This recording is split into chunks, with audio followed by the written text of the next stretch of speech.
Kenny, Michael, Emily, and Lisa hadn't seen each other in a long time, and to rekindle their old friendship, they decided to spend a night at one of the oldest cemeteries in town.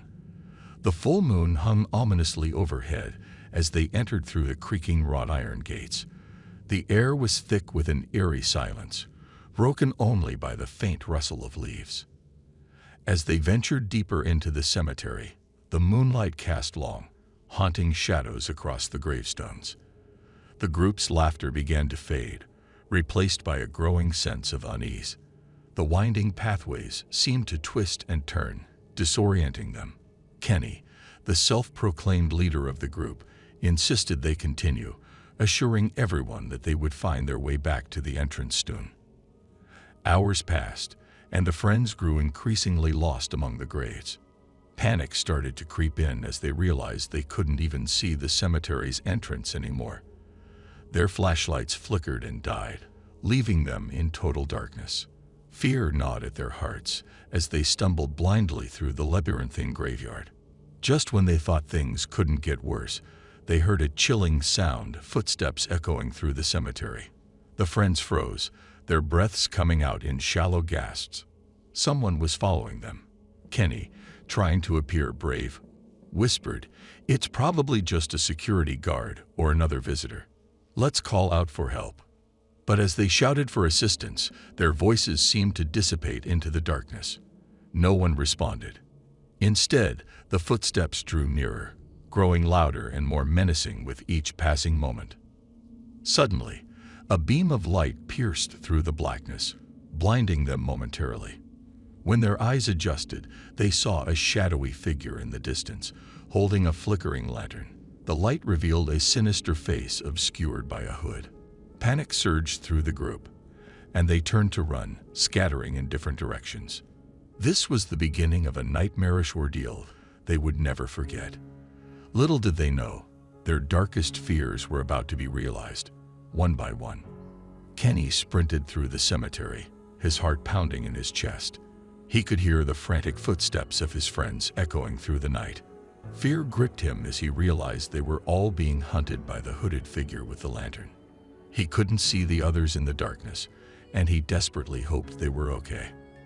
As Kenny weaved through the tombstones, he stumbled upon an old, dilapidated crypt and decided to hide inside, hoping to evade their pursuer. He crouched down, trying to control his breathing, and peered out, watching the lantern's eerie glow draw closer. The footsteps grew louder, and Kenny's heart seemed to thump in his ears. He strained to see who the hooded figure was but couldn't make out any details. It was just a shadowy silhouette advancing relentlessly. Then the lantern light stopped moving. The figure was right outside the crypt. Kenny held his breath, praying the hooded figure wouldn't find him. The seconds ticked by like hours. Suddenly, the crypt's door creaked open, revealing the chilling face beneath the hood. Kenny stifled a scream as he locked eyes with the stranger, whose gaze was cold and malevolent. Without a word, the figure lunged at him with a gleaming knife. Kenny's heart raced as he dodged to the side, narrowly avoiding the blade. He knew he had to escape, but the crypt offered no other exit. The hooded figure pursued him relentlessly, their footsteps echoing off the stone walls. Back in the cemetery, Emily, Michael, and Lisa were also struggling to evade their pursuer. Each of them was separated, alone in the darkness. Panic and exhaustion gnawed at them as they desperately searched for a way out. One by one, they fell victim to the relentless stalker. The eerie silence was broken by their screams, which were soon silenced by the hooded figure's knife. Kenny, still being pursued, could only listen in horror as his friends met their gruesome fates. Kenny, the last survivor, continued to elude his pursuer for what felt like an eternity. He ran through the maze of graves, haunted by the knowledge that he was alone, and his friends were gone. His hope dwindled, but his determination to survive kept him moving. Finally, he stumbled upon an old chapel hidden in the cemetery's depths. He pushed open the door and entered, hoping to find safety within its walls. As he scanned the dimly lit interior, he discovered a dusty, worn-out book that seemed to hold answers about the cemetery's dark history. Kenny's heart sank as he read about a series of gruesome murders that had taken place there decades ago. The chilling details matched the hooded figure's MO. He realized the killer was a vengeful spirit, forever trapped in the cemetery and seeking revenge on anyone who dared to trespass. With newfound knowledge, Kenny knew he had to break the cycle. Armed with the book and a flickering candle, he confronted the hooded figure. A terrifying showdown ensued, but Kenny managed to perform a ritual that banished the vengeful spirit forever. As dawn broke, Kenny emerged from the chapel, haunted by the memories of that fateful night. He had survived the cemetery's horrors, but the scars would stay with him forever. The sun's first rays illuminated the graveyard, revealing the gravestones of his friends. Their memories would forever be etched into the stones, a chilling reminder of the night they entered the cemetery and never returned.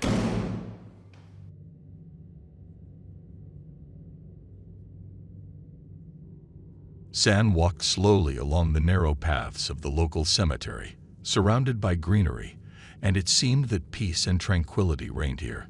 He had never felt afraid of cemeteries, unlike some of his friends. On the contrary, these ancient graves always brought him a sense of peace.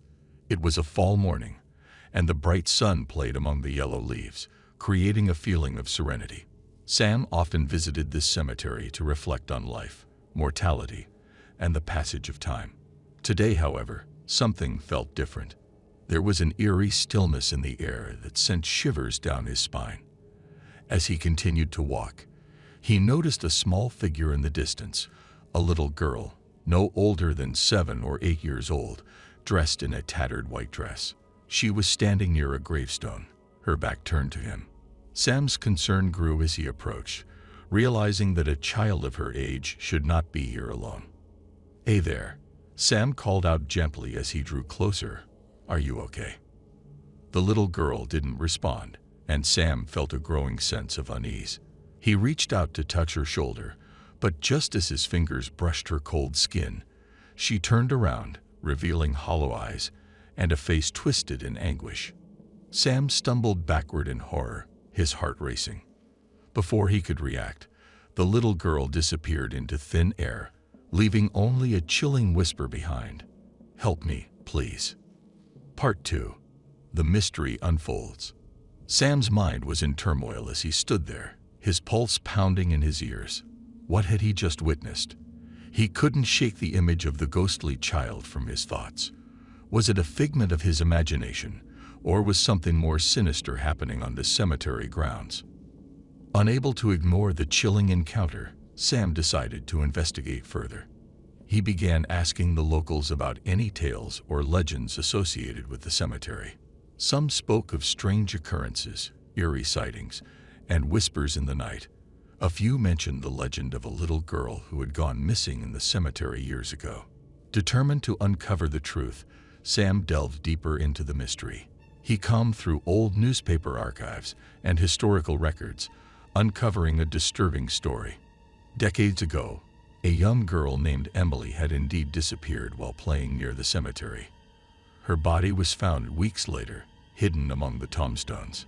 As Sam pieced together the puzzle, he couldn't shake the feeling that Emily's restless spirit was trying to communicate with him. He returned to the cemetery night after night, armed with candles and a voice recorder, hoping to make contact with the other side. On one particularly cold and foggy evening, as Sam conducted his vigil, he heard a soft, mournful voice on the recorder. It was Emily's voice, whispering, "Find me." Sam's heart raced as he followed the faint sound through the cemetery, guided only by the ethereal voice. The search led him to an unmarked grave, hidden beneath overgrown bushes and ivy. With trembling hands, he began to clear away the vegetation, revealing a weathered tombstone. It bore the name Emily. The ground felt strangely hollow beneath his feet, and Sam realized he had stumbled upon something more sinister than he could have ever imagined. Emily's body had never been found. Instead, she had been buried here, hidden away from the world. As Sam uncovered the truth about Emily's tragic fate, He couldn't help but wonder if her restless spirit had chosen him to bring her story to light, to finally put her to rest. But the deeper he delved into the mystery of the cemetery, the more he uncovered secrets that would shake the very foundation of his beliefs and challenge the boundaries between the living and the dead. The discovery of Emily's hidden grave sent shockwaves through Sam's world. He couldn't believe the sinister secret that lay beneath the peaceful facade of the cemetery. As he continued to investigate, he realized that Emily's story was just the tip of the iceberg. Further research revealed a series of unsolved disappearances and mysterious deaths connected to the cemetery over the years. It seemed as though a malevolent force had been lurking in the shadows, preying on the unsuspecting. Sam was determined to expose the truth and put an end to the darkness that had plagued this place for generations. He sought out local historians, paranormal experts, and even psychics in his quest for answers. Each encounter brought him closer to unraveling the mystery, but it also exposed him to the terrifying presence that seemed to grow stronger with every revelation. Sam's nights became filled with restless spirits, haunting whispers, and unexplained phenomena. It was as if the cemetery itself had come to life, and its malevolence was determined to keep its secrets buried forever. But Sam couldn't turn back now. He had become entwined with the darkness, and he knew he was the only one who could break the curse. The culmination of Sam's investigation led him to a long-forgotten diary hidden in the depths of the local library. The diary belonged to a cemetery caretaker from the past who had documented chilling encounters and sinister rituals conducted within the cemetery's grounds. It seemed that a cult had once used the cemetery as a site for dark ceremonies, invoking malevolent forces that had never been fully banished. With newfound determination, Sam gathered the knowledge he needed to confront the malevolent entity that had tormented the cemetery for so long. Armed with protective talismans and a profound understanding of the rituals involved, he ventured to the cemetery one final time, on a moonless night when the darkness was at its peak. Standing before Emily's grave, Sam began the ritual to release her trapped spirit and confront the malevolent force that had held her captive for decades. The night was filled with eerie sounds, unnatural gusts of wind, and flickering shadows, but Sam persevered. As the ritual reached its climax, a terrifying figure emerged from the darkness, a grotesque manifestation of the malevolent force that had plagued the cemetery. It thrashed and wailed, desperate to maintain its hold on the souls it had ensnared. With unwavering resolve, Sam uttered words of banishment, forcing the entity back into the shadows from whence it came. The night fell silent, and the darkness lifted, leaving the cemetery at peace for the first time in years.